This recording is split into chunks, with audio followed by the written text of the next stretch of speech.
checking fresh cows today. I do it 3 times a week. We also got some other stuff. I'm probably gonna scrub out some water tanks. Whatever, I'll just show you as I go. Before I start this video, I wanted to just say something that I thought of this morning. I just think that sometimes we lose sight of how lucky we are. And you might think I have the worst luck, like for you. You're probably like, oh, I have nothing to be thankful for and my life sucks. But the truth is, if you woke up today, you have a good life, because some people aren't waking up today. And you should just think of something that you're thankful for today, because I know you probably have at least a few things that you can be thankful for today.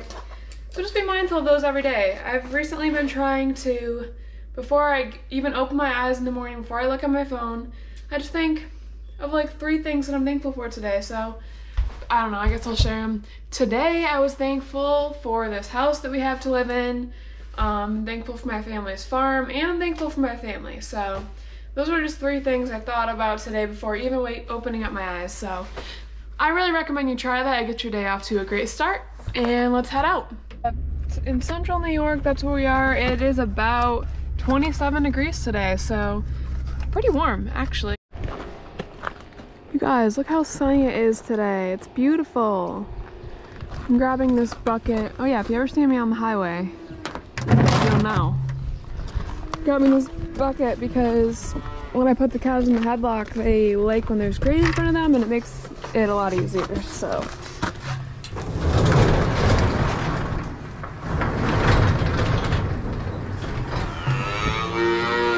You guys act like you're not, oh.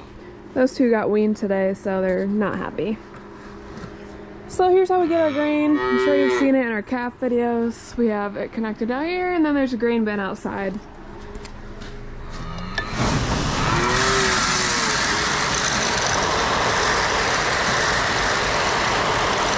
Cows up there don't get grain like the calves do. I mean, it's kind of mixed in, but they find this grain a treat.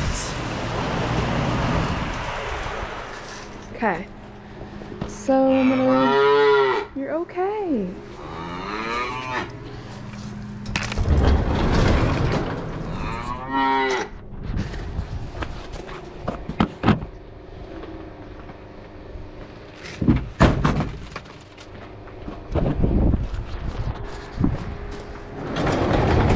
That's where all the grain is. In this little thing, we get all of our grain from Cargill. Now I'm gonna head into our dry cow pen and check if there's any cows that need to be brought up to the maternity pen. I'm out of breath already. This is actually our old milking barn. You've probably never seen it before. Guess I could show you. It's a little icy. But we haven't used this barn in forever. Years, well, not hundreds, but a long time. Kind of creepy down here. We've actually seen ghosts down here, like people on our farm. We've seen like people down here, and then you look again and they're not here. So it's kind of creepy down here. My dad used to say it was not fun in here in the winter, and he would always hit his head up there, even though he's pretty short. Alright, so this is our dry cow pen. They have a barnyard they can come out on. Basically what I'm going to be going around and checking all of them. I check for any signs of calving. Isn't that barn cool? Yeah, so I check for any signs of calving, like if their tail's up, if their vulva's swollen, if their udder is enlarged, any sign. And if they do look like they're about to calf, I move them up to the close-up dry, which I'll show you in a minute. This is their outdoor area.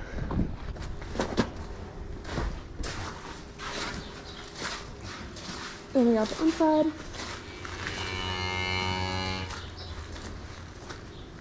We no longer use this middle part anymore. This is what they eat. The dry cows are on a little bit of a more high forage diet.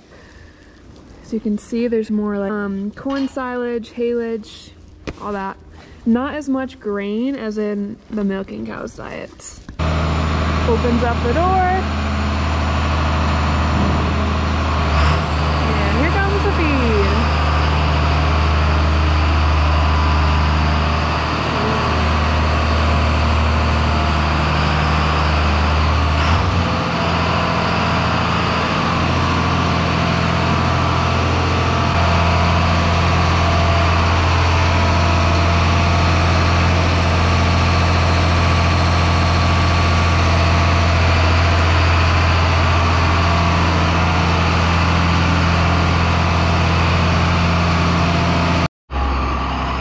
you can see, they all have their fresh feed.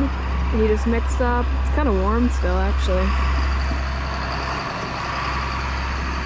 You guys like it? It's really nice. It's warm because the haylage in there and the the corn silage was fermenting, so it's really nice and it smells good too. I also wanted to throw in a quick plug for our podcast because we had a guest on yesterday that talked all about cow and calf health. So if you're interested in that, go listen. It will be released on Monday. We also have a very famous in the farm world, famous period guest coming on in March that you guys all probably follow here on YouTube. So keep an eye out for our podcast episodes. We interview some pretty cool people, and those are released every Monday on NYFG podcast. Now we're headed up to our parlor. I'm gonna clean out some tubs. The milk truck driver's here. He picks up every morning.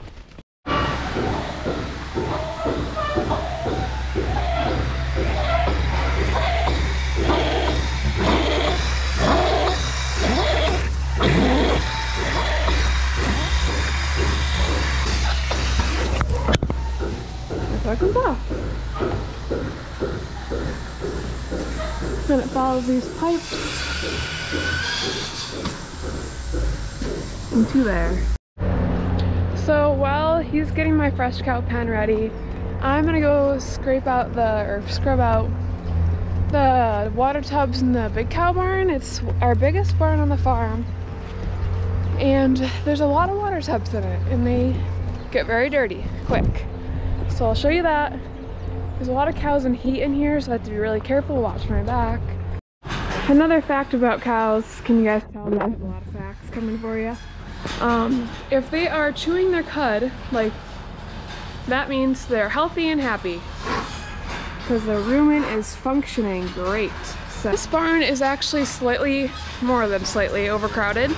So we are actually breeding a lot of our cows to Angus because we don't need that many replacement heifers. We already have enough cows in this barn, so in the next couple of years the amount of cows in the barn should go down because we've had a lot of Angus calves lately, which we just sell off to other people.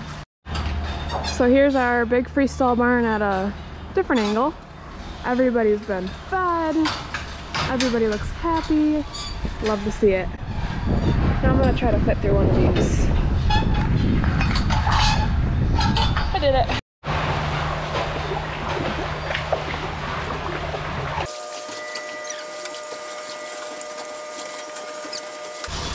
It's actually one of my favorite jobs to do, believe it or not, because it's just so relaxing. And I love cleaning. This is another friendly jersey. It kind of scares me. So as you can see, we bed with sand. Need a good example. They're all laying on it. But we bed with sand to prevent mastitis pretty much. Mastitis is an infection in the udder and it comes up through the teeth. So bacteria is what causes it. So sand is great because bacteria hates living in sand. They can't really survive in sand, so that's why we love using it. The only issue with sand is it wears on our equipment, but yeah, lose some, you win some. How's that go? Sorry, the cows are trying to eat it.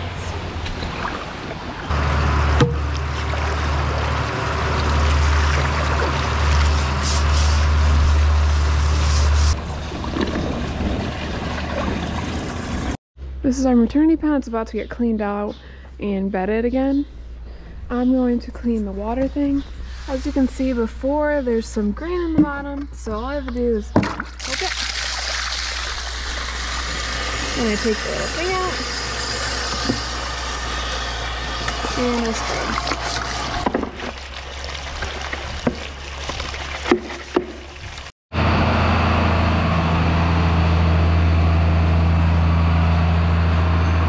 I love my job. I really do. Get to be around these buddies every day.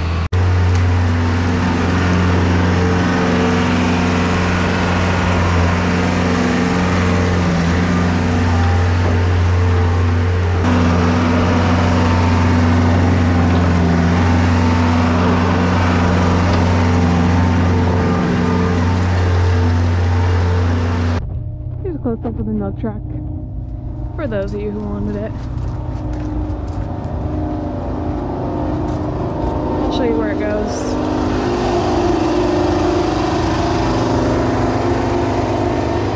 In there. And I'll walk around. And you go in here.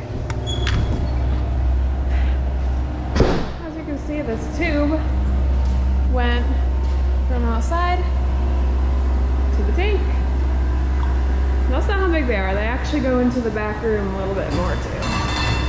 Now I'm gonna get what I need to check fresh cows. Syringe, needle, thermometer. I think I have it with me. Yep. What else? A pen. Some antibiotics that we might need, maybe not. Maxell. Another needle that's a little bit thicker. Vitamin B for ketosis cows. I only have one. This is the bucket I bring out. I'll bring out aspirin later if I need it. That's all up there. But yeah, let's get after it.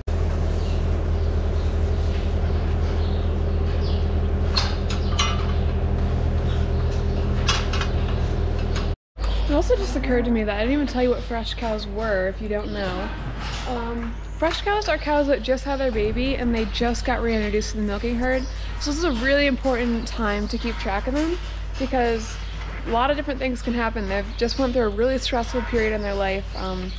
Different things like ketosis, like I was talking about, retained placenta, DAs.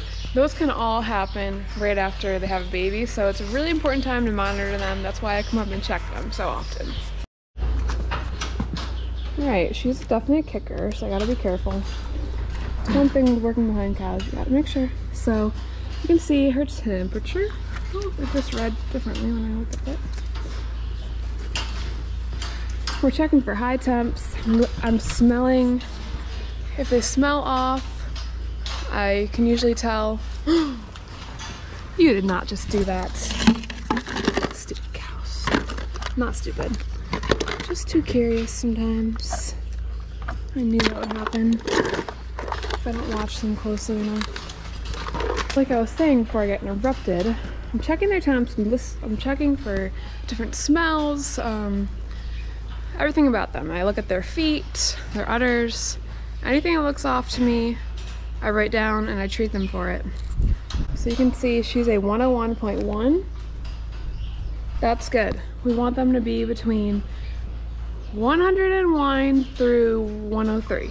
If they're over 103, that means they have a fever and something's wrong with them. And I come over here, and until I can get up front, I just have to write it here. 101.3. And that's it. Let's go through the whole thing and check all of them. This first cow actually has a temp. You can see right here. So I'm gonna give her some Maxell. She's a syringe, 20 cc's. This has a 1-day milk withhold. And you just kind of stop. This is intramuscle.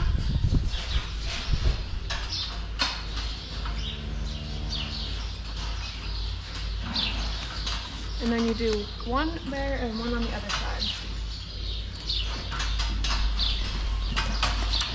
So yeah, that's really all there is to it. If they have a fever, gotta give them something to get that fever down. Sometimes we do aspirin, but her fever was pretty high, I think. Yeah, it was like 103 point something. So yeah, on to the next. Another question we get is, do the cows just walk into those hell blocks or do you have to put them in yourself? In this case, they really did just walk into them themselves. They were hungry after getting milked, and hey, trying to take my bucket again. They were hungry and they just put themselves in the headlocks and it locks behind them. So today was a very stress-free day and everyone listened. I don't know if you guys noticed how quiet it is in here. That's how it should be. It really frustrates me when people working with cows are yelling at them, and that's just gonna make everything worse. It stresses the cows out and makes them not listen at all, actually. So It should be nice and quiet, and then everybody's calm and everybody listens. They don't listen, but they're like cooperative. So I just checked all of them. I went down the whole row. Everybody checked out really great except for that first one, had a fever. So I gave her something for that. And now that they're done, I really just let them go and they go about their day. If you guys have any more questions on fresh cows, I feel like I answered a lot of it, but maybe I left something out that you want to know. Yeah. So I just filled out on the clipboard their numbers. I went through and I looked at them, filled it in. And now I'm gonna let them go. Their favorite part of the day.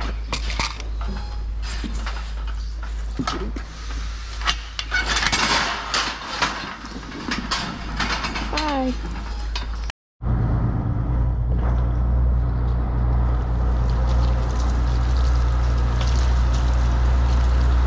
Alright guys, so I just finished up. It's a pretty quick morning today. Usually Fridays are. Tuesdays and Thursdays take a lot longer. Thanks so much for listening, or watching. Listening, you guys should go listen to the podcast. I know I say that all the time. We're just so proud of it and we love it. So go listen. There's gonna be some awesome guests, like I said. So excited.